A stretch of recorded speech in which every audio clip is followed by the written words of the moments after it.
Yan muli, magandang at mapagpalang araw po sa bawat isa. Ako po ang inyong kapwa lingkod sa kaharian ng Lord at the same time ay founder din ng ating institusyon na Mobile Bible School. Tayo po ay mag-aaral ngayon sa paksa or subject na vocation o vocatiology, which is ito po ay panglimang subject ng Applied AI course na pwede siyang maging, standalone. Kaya, hindi lang basta about, AI ang pag-aaralan natin dito kasi ang target talaga nung, um, AI earning opportunity sa pangalan nung sa Applied AI course, maganda kung gagawin din natin siya na, isang formal na magsisimula talaga sa fundamentals, which is magkakaroon ka ng magandang earning opportunity using AI kung alam mo talaga yung tinatawag na niche mo o yung niche na tinatawag.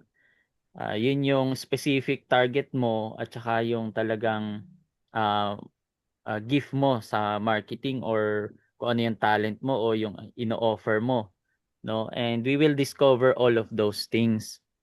Kaya magsisimula tayo sa calling.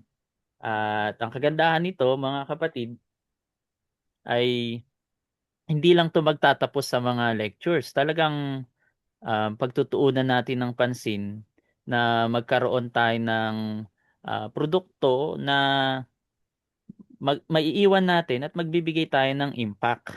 So, ang tawag dun is legacy. And matatapos ang ating subject na talagang may maiiwan kayong legacy. At sa mga enrolled ng Applied AI course, lalong-lalo na sa AI empowerment, so dun din natin i-start na yung mga e-books na ginawa natin ay, ipa-publish natin. So magbibigay ako ng isang requirements. It's either, um, makagawa ka ng website sa isang kapatiran, sa kanyang business para matulungan siya or ma-publish mo yung, e-book mo na ginawa natin. Or meron tayong bagong, ma-discover ngayon na pwede nating mai-share, 'no? So, 'yun yung kahit isa lang doon na magawa natin, at least it will, convert, 'no, na tayo po ay maging, sustainable. Hindi naman ibig sabihin na, dun ka na mabubuhay ano, but magkakaroon tayo ng earning opportunity para may panggalaw tayo or magamit tayo sa mission at saka sa ating ministry through our discovered, callings, mga giftings, 'yun po. At ayan, excited na po ba ang lahat para tayo po ay makapagsimula? Type po tayo ng called o kaya chosen. Lahat naman tayo ay tinawag, 'di ba? Pero ikaw ba yung pinili sa isang bagay na ikaw lang ang meron niyan or yung uniqueness mo, saan ka ba unique? So yun yung i-di-discover natin and, napakaraming, ideas na yung uniqueness ng isang tao, yun lamang yung ginamit niya, 'no, at dahil, tumatak ito sa market or sa mundo, ginamit niya yun at doon siya umasenso, doon siya naging sustainable. And sa atin 'no, maraming pastor actually ang, hanggang ngayon ay hindi natin masabi na, mayaman talaga 'no, kasi hindi naman ang calling natin ay hindi naman para yumaman lang, 'di ba? Pero bonus kasi 'yun, eh. Questionin natin sarili natin if we are seeking first the kingdom of God and all of these things na sinasabi niya, eh, hirap pa tayong mai-provide. 'Yun ang problema. That's why, I have a vocation na ito yung vocation ko through online ay matulungan ng bawat ministers na ma-discover nila yung vocation din nila at the same time ay magamit yon na hindi mo na kailangang, um, kumopya sa iba, kundi yung ikaw na mismo yung gagamitin ng Lord at yung iyong it's either passion or yung habit mo na good habit, o yung influence mo, yun yung gagamitin natin. Puwede rin yung talent mo, ganyan. Or may madi-discover pa tayo and doon ako excited sa bawat isa. So if you will enroll this, tuloy-tuloy po ito. Ipapakita ko sa inyo yung ating outline. So sa ating vocatiology ay tutukuyin natin tong mga bagay na ito. Okay. So ano tong mga bagay na ito? Meron po tayong 1, 2, 3, 4, 5, 6, 7 tologies. Ayan, makikita nyo. 7 tologies. Ano yun? Hindi tulogis ha. Yung, baka antukin naman na kayo. So, sa preaching, meron nun talaga. Parang bakit pag preaching, hindi mawala yung ganun, ano? Merong isa hangga't maaari sa lahat ng buong member, merong isang tulogis. Pero hindi ito yung tulogis na matutulog, ano? But it is a tologis or logis or study. Okay? So, praise God. At ginamit natin yung salitang callings. Calling dapat kulang ng isa eh. Nilagyan ko ng S para sa praxis. Ibig sabihin yung practice. At yung praxis na yan ay, wait lang. Mute all ko lang po para safe tayo sa mga papasok. Ayan. And mamaya mag question and answer tayo po ay unmute. So, ano yung callings na yon, no? Ginawan natin siya ng alliteration which is every letters ay equivalent into 1, 2, 3, 4, 5, 6, 7 ontologies. So, yung unang-una, letter C, it's about calling foundation. At yun yung subject natin. So may 7 subject foundation about affection, life direction, life design, identity gifts, yung nature of mind natin kasi iba-iba takbo ng isip natin, ano po. And yung going or volitional kung alamin natin kung saan tayo mag-start, and then yung service. So yan ay 7 stages din na tinatawag. So ano yung mga 7 stages na yan? So 7 stages ay una, yung calling natin syempre divine. Alam natin na hindi tayo tinawag ng tao lang. So firm naman tayo lahat, lalo na tayo yung mga pastors, no, mga church leaders. Meron mang hindi pastor dito. Sino po bang hindi pa pastor po dito? Ah, Chat po kayo. Me po, sabihin natin. So even though hindi ka pastor, kahit nasa isang field ka, halimbawa kay teacher o ikaw ay nasa may trabaho ka, nandoon ka sa work na 'yon, that's already a calling, no? Alam mo na hindi aksidente nandoon ka.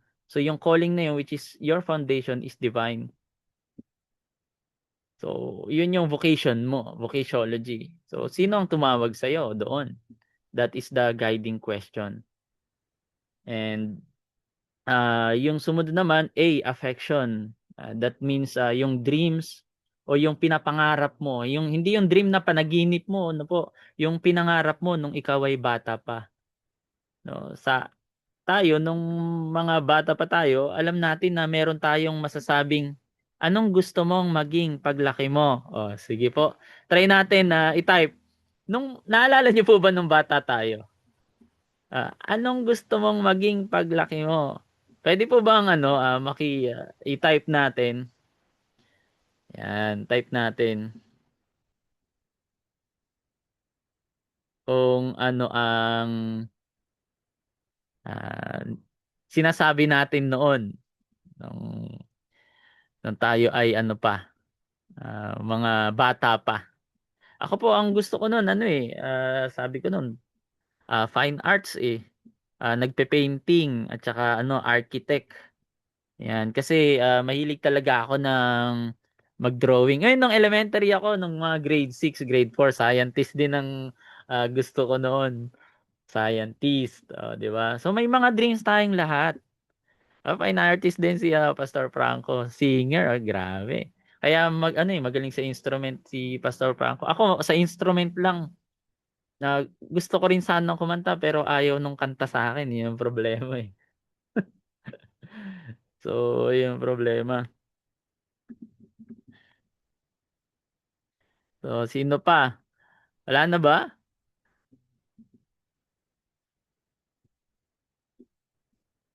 Ayan, sige tuloy tayo. So, yun yung dream. Ano ba yung gusto mo? What do I love? Nawala na ba yun nung bata tayo o hanggang ngayon karga-karga mo pa rin? 'Di ba?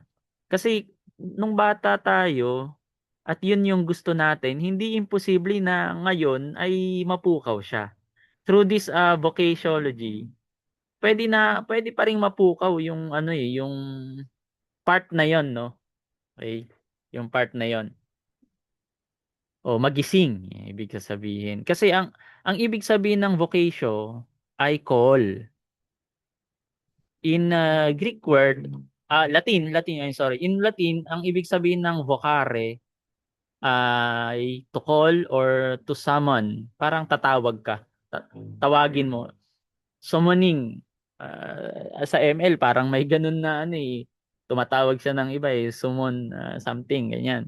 Or to invite. So ibig sabihin ng vocatiology is we are studying our call, no? Our divine calling. Yun ibig sabihin ng vocatiology. At maraming mga tao pumapasok sa kanilang vocation pero hindi talaga yun yung kanilang call. Bagamat yun yung naging skill nila, okay? Skill at pwedeng maging call. Pero marami yung pinagbuhusan nila ng panahon, 4 na taon nag-aral, pero hindi talaga yun yung na passion nila. Okay? So may mga passion kasi tayo eh. So vocatiology is all about study of calling. No po. At ngayon, ginawa natin tong systematic study of divine calling, yung purpose natin, yung life assignment natin. And hindi imposible na magamit natin 'yan para ma-sustain yung yung ating ministry, yung mission. So, yun po. Kaya may mga, alam niyo po yung mga salitang Vox. Vox. Yan. May mga effects din na ang pangalan ay Vox. May mga speaker. Ang pangalan ay Vox. Ibig sabihin ng Vox is a voice. From the word voices o boses. Doon ang ibig sabihin ng voca or salitang vocal. Yan. Yun ang ibig sabihin niya. Kaya vocationology. At dito sa ating vocatiology ay meron tayong dream o tinatawag na teleology. Teleology. So yung teleos, ibig sabihin kasi ng teleos ay desire. Yan. Kaya kung walang nakasulat dito I'm sorry, hindi ko nailagay dito sa chart. Ibig sabihin ng teleos ay desire. Kaya ang focus niyan yung passion mo. O, anong gusto mo talaga? Yun yung mga bagay na kahit hindi ka bayaran, gagawin mo. Yun yung ibig sabihin ng passion o teleios or desire. And iba yung teleios sa teleo. Doon tayo sa teleo. Sa letter L is about life direction, which is ang stage na yon ay goaling. So may dreams ka. So anong goal mo sa dreams mo na yan? 'Di ba?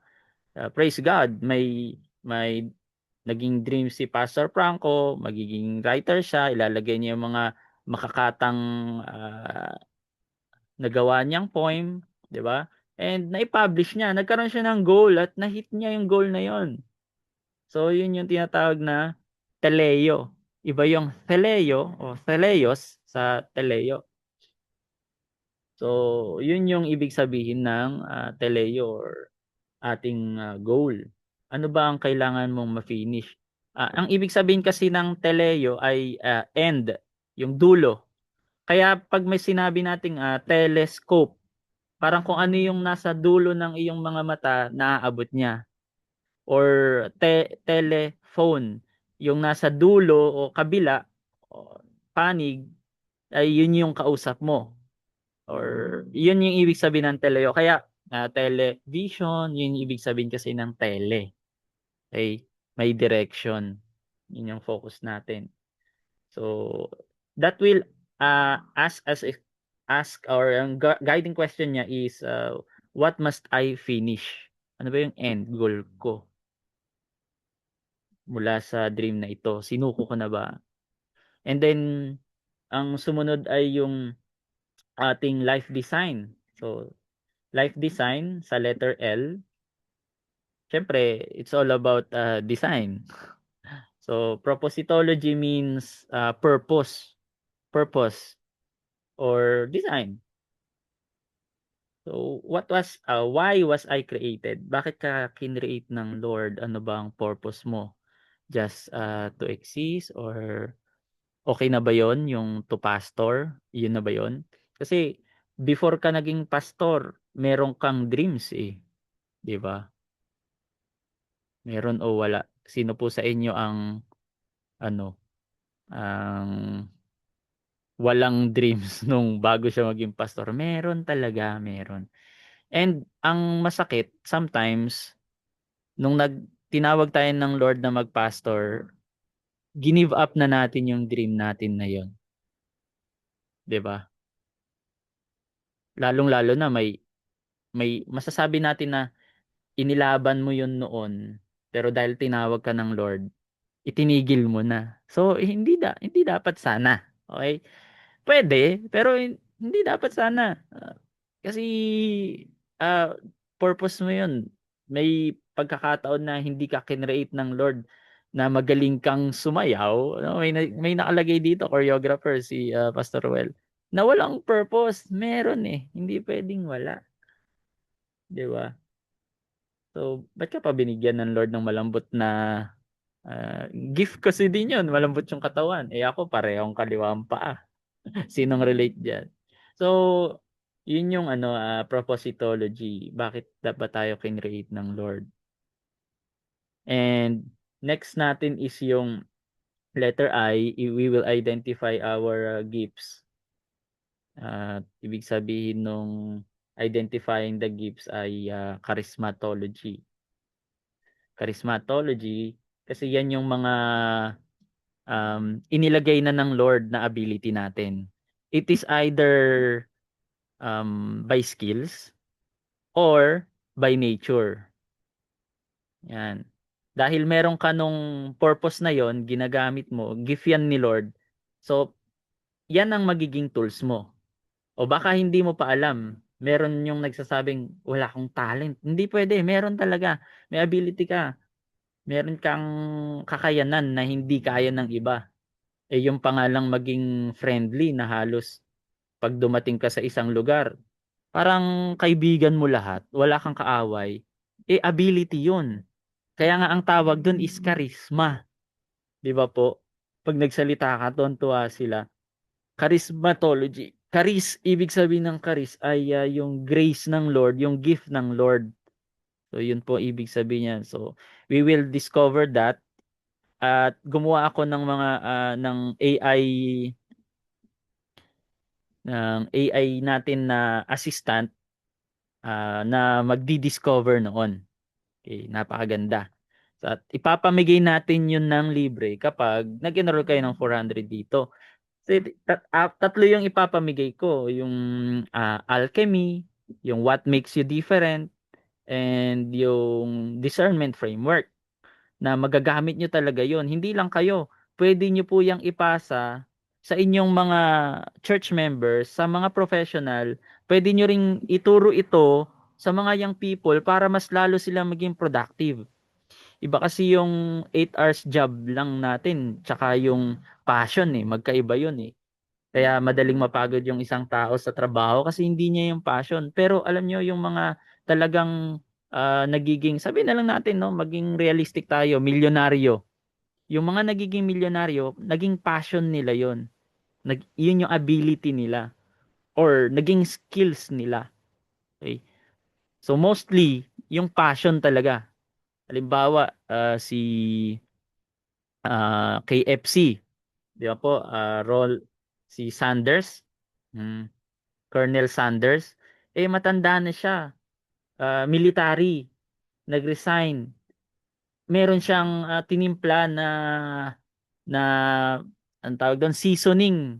Manok lang naman, common yung manok, lahat pwede mong bilhin sa palengke, pero yung seasoning that makes him different. So, ang kagandahan noon, meron siyang produkto, nahirapan man siya na ipakalat o i-expose kasi ano eh, ang ginagawa niya ini-offer niya sa ibang tao eh, no? Ini-offer niya and then yung rejection palaging naroon until one time, ayun na. So nakilala siya doon sa kanyang passion, no? Inilaban niya talaga. So, yun yung charismatology natin. It's all about the gift or yung ability na meron tayo. And nature of mind, yun yung letter L natin sa N sa calling and intelligent theology. Ano ibig sabihin niya intelligentiology? Intelligentiology. So, intelligentiology. So, ang intelligentiology, nasa na yung aking word. Sa Latin kasi, intelligentsia. Ayan. Intelihensya o understanding or perception kasi hindi naman lahat ng tao para pareho umunawa yung understanding natin. Mm. So it is all about the study of thinking and understanding. Paano ka mag-process, paano ka ba mag-decide. Kaya meron talagang magkakaibang uri ng tao mag-interpret. Kung yung charisma ay tools, ngayon paano ka mag-decide sa tool na yan? Anong gagawin mo? Paano mo ipaprocess yan? Kaya maganda ang pagkakaladerize or progression nitong nagawa natin na course. Ang kagandahan niyan ay available po ito sa as AI assistant. Kaya kung hindi na kayo makadalo sa susunod na Zoom pero nakapagbayad kayo, maliban sa mapapanood nyo sa YouTube, meron pa na pwedeng ibigay sa inyo na tools na pwede niyong paglaruan at i-explore at pag-aralan. So, yun yung AI assistant. And later, ipapakita ko sa inyo paano siya mag-work. Okay. Paano mag-work yung AI assistant natin. At mahalaga talaga yung mind sa Bible. Meron tinatawag na spirit in mind. Akala ko, spirit sa heart. Pero spirit in mind din. Sabi pa sa Philippians 2:5, let this mind be in you. Ano ba yun? Anong mind? So mahalaga din eh. Love with all your heart, with all your love the Lord with all love the Lord your God with all your heart, soul, 'di ba? Mind and with all your strength. May mind pa din. Mahalaga talaga yung mind. Kaya pati yung mind natin, paano siya tumakbo, mapag-aralan. And then doon mo madidiscover na ito pala yung kakayanan ng isip ko. So lilikha ako sa magitan nitong idea na ito. And sino ba yung nagsabi nun? Si Miles Monroe, sabi niya, ang pinakamayaman na lugar sa buong mundo ay, yan, siguro narinig niyo na yun. Ano daw ang pinakamayaman na lugar sa buong mundo? Type nga natin. Subukan natin. Sino makakasagot? So, try natin. Sige, makikooperate po tayo. Hindi tayo mahiya. Chat lang natin. Ano ang pinakamayamang lugar sa buong mundo? Sige, type natin. Babasahin ko po. Anong pinakamayamang lugar sa buong mundo? Okay lang naman magkamali. Wala namang maling sagot. Tama naman lahat, 'di ba? Kung ilagay nyo, Vatican, o nandun, mayamang lugar 'yon. Nandun yung mga ginto. Ah, so, sige. Maghula lang tayo. Magsabi lang tayo. Ano ang pinakamayamang lugar sa buong mundo? Bangko? Ayan ba? Totoo ba 'yon? Opo, pwede. Walang maling sagot. Kasi tama naman lahat ng masasagot natin eh. Bulsa ni nanay mo. So, sige, try natin. I-type. Library, pwede. Opo, library. Kasi ang daming ano doon, knowledge doon eh. Knowledge is power. So, sige, sino pa po makakasagot? Type lang natin. Isa lang ba? Isa lang ba kausap ko? 20 tayong participants. So, type. Comment tayo. Chat.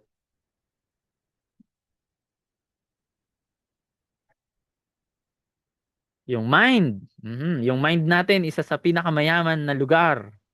Tama. Oo. Oo, yun yung nagpo-produce. Tama. So ano pa? Pareha sila di Pastor Franco at saka si Pastora Adelina.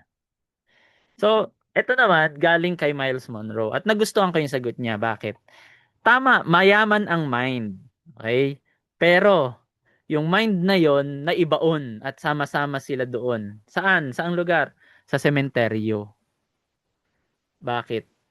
Kasi ang daming kaisipan na sana'y yumaman sila doon, pero dahil takot silang ilabas, hindi ito nabigyan ng potensyal o pagkakataon.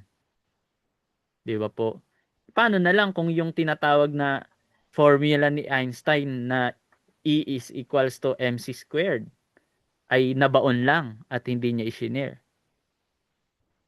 Paano kung yung KFC ay sinuko lang niya hanggang namatay siya? Or yung talent ni Lea Salonga ay hindi na lang niya shinare, na may nang asar sa kanya, pangit daw boses, ayaw na niya. So, 'di ba? So, sementeryo, possible 'yun. Na yung sementeryo, ang daming nababaon ng mga ideas doon na hindi lumilitaw. And this vocatiology will help us no na ma-ignite ulit and ma-ignite din yung mga kapatiran natin sa loob ng church kasi tayo nagli-lead sa kanila eh. Kailangan talaga magkaroon ng na yung passion nila na yon ay hindi lang maagaw ng kaaway para naroon lang sila sa pag-aaksaya ng oras at panahon and they are not producing something na magbe-benefit sa kanila in the long way. Puro lang pansamantala na sarap sa buhay. Halimbawa, addict sa gaming, sa computer. Eh meron ngayong inilabas ang Roblox na habang bata pa, dahil addict sila sa Roblox, ay gagawin silang developer and may nakagawa ng ganun na kumikita na siya na nakagawa ng isang ano sa Roblox. Meron na ring church sa loob ng Roblox. Nakakausap din sila doon. At at least no, may mga addict sa ganung bagay ay naipapasok yung gospel doon. So at the same time, halimbawa, sabihin natin na Christian ka, nakilala mo si Lord, mahilig ka sa laro, yun yung ano mo, ethnos mo na tinatawag or nation, ethnos, nation. Go ye into all the world. Preach the gospel to all nation. Yung nation na nakalagay doon, ethnos, na ipaliwanag ko na yan eh na yun yung hindi ibig sabihin ng nation ay yung bansa tulad ng China, Russia, Cambodia, Philippines. Hindi, yung nation na yon basta isang culture, isang lupon ng tao na may common mindset, common culture, common languages na sila-silang nagkaka unawaan doon. And yun ay ethnos na ang tawag doon. So, doon na naging ethnos niya, doon na siya kumikita. Doon na rin siya nagmi-ministry. Binablog niya ngayon yung kanyang pag-evangelize at ang dami na be-bless. Pwede pala yon. Ang dami na inspire. Pwede pala yon. At nag-iwan siya ng legacy. Yun yung ibig ko sabihin. Okay? So, magkakaroon ng yung intelligent na yon or yung mind niya na yon ay how do I think at madidiscover niya. So, yun na yung letter G, going. Yun yung resolve. Volitionology. Volition, iba yung vocation sa volition. No? That is, that will answer the question, when do I start? Kailan ba ako magsisimula? Tagal ko nang humintong sumayaw, kailan kaya ako magsisimula ulit? Pwede pa ba? Paano ko magagamit yun? Ang tagal ko nang mahilig ako sa pusa. O yan. Alam mo, kahit paghihilig sa isang mahilig ka sa pusa, pwede kang diyan, maging niche mo yan. At doon ka sumikat sa mga pusa na yun, o sa aso, o kung ano man. Kaya nga kahit simpleng hobby lang pwede. Ang tanong paano? Yun yung ibibigay ko sa inyo. What makes you different? AI assistant siya na magbibigay ng idea sa iyo kung paano mo magamit 'yan and how to convert that into your ministry and income. And yung alchemy naman na isang AI assistant, tutulungan ka naman na ipalabas paano mag-start doon sa niche mo.